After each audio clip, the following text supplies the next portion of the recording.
I think that too many people are scared of their own ambition. To have a goal, to want something for yourself beyond what you have now. It's beautiful and terrifying. Dropping.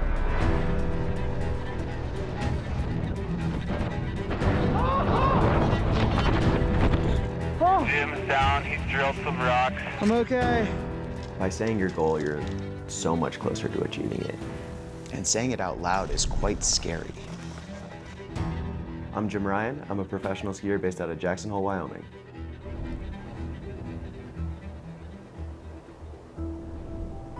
I started skiing before I started forming memories. My dad was a skier and my whole family was skiers, and I've been doing it forever.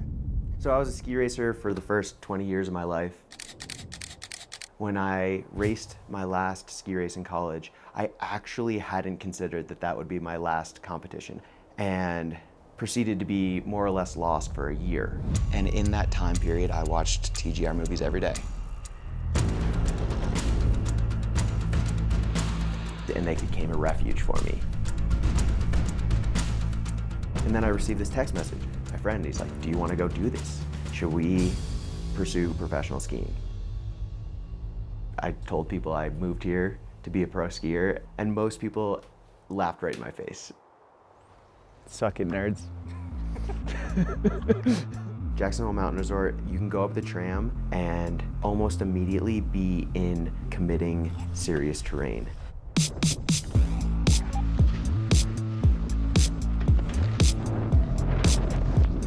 I became a student of everything that was happening here and started learning the fundamentals, started watching people, what lines, the names of lines, who skied them first.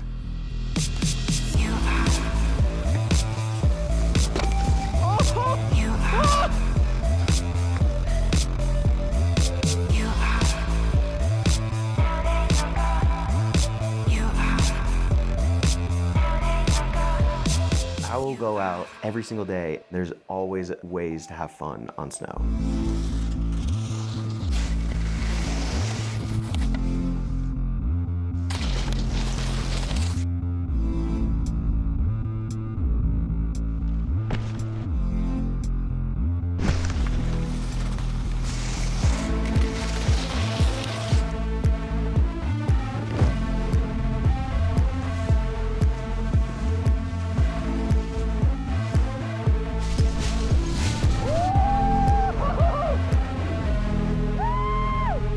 I got to the place where the resort, I had skied all the lines I wanted to, and I wanted to be challenged in a new way. You have to listen to your gut, but if you back off a line every time you feel a flutter in your gut, you'll never be a pro skier. That's the hard one to know, where the line is. Skiing off the summits of the Tetons are pretty darn close to the pinnacle. Those mountains are so steep and those lines are so gnarly. Okay, Jim dropping.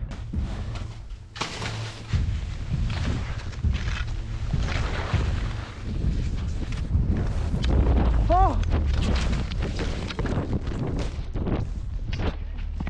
Ah! What do I need to do? What do I need to learn in order to ski these really high peaks? You're gonna need to be very fit. You're gonna have to learn how to ice climb, and you're gonna have to learn how to make a perfect turn where you know you're not gonna fall. To ski any line in the Tetons, you have to approach for hours. You start in the dark and walk for hours before it even gets light.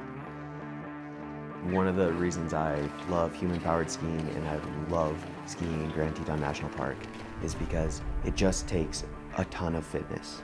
It's a factor I have complete control over. There's a lot of things that can be skied, but there's not a lot of things that can be skied that fast. Yeah, buddy.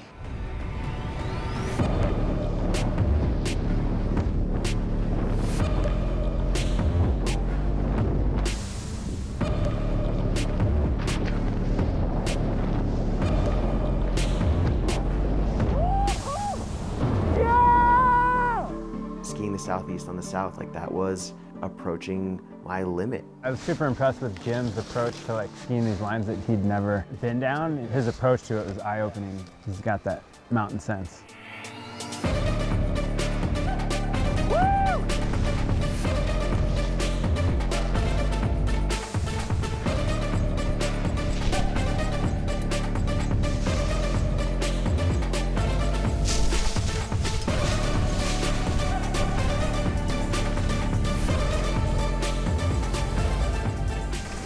don't know if what I'm looking for has got a name. I think if it did, I'd have found it already. The searching is what I'm after. You've toured for 8 hours, done ice pitches. At the top of all of that, you have to ski full on, super consequential, no fall terrain. Dropping.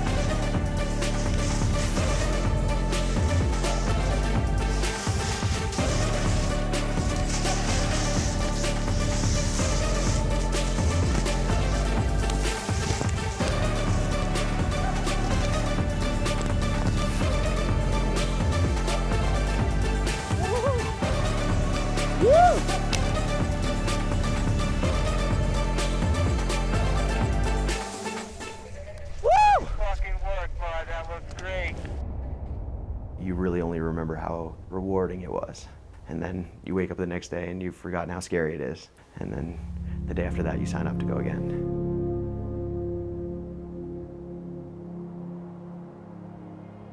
Skiing's always been my favorite way to grow.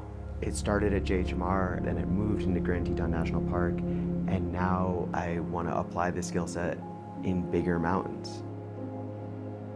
Coming to Alaska it's a way to bring a skill set that you've curated at home and apply it on a bigger scale. We are outside of Petersberg, Alaska. Unless you're a skier or a climber, it's probably one of the most uninviting places I've ever seen.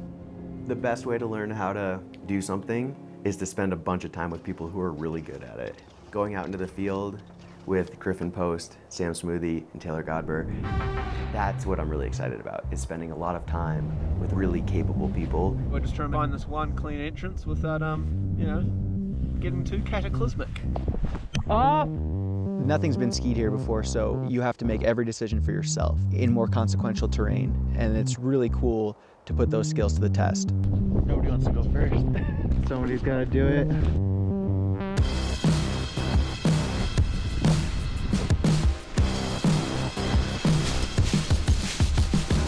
The report is the snow is pretty darn bad.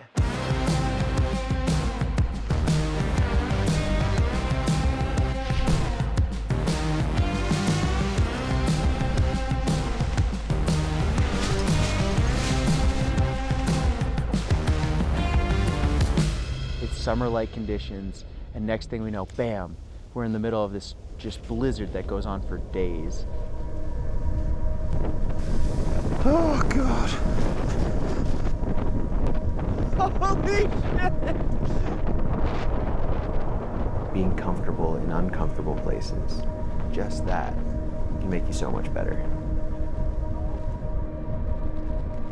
Over the course of 2 weeks, weather patterns have yielded a snowpack that is completely unskiable. Not because it's not fun, but because it's completely unsafe. You have to know when to pull the plug.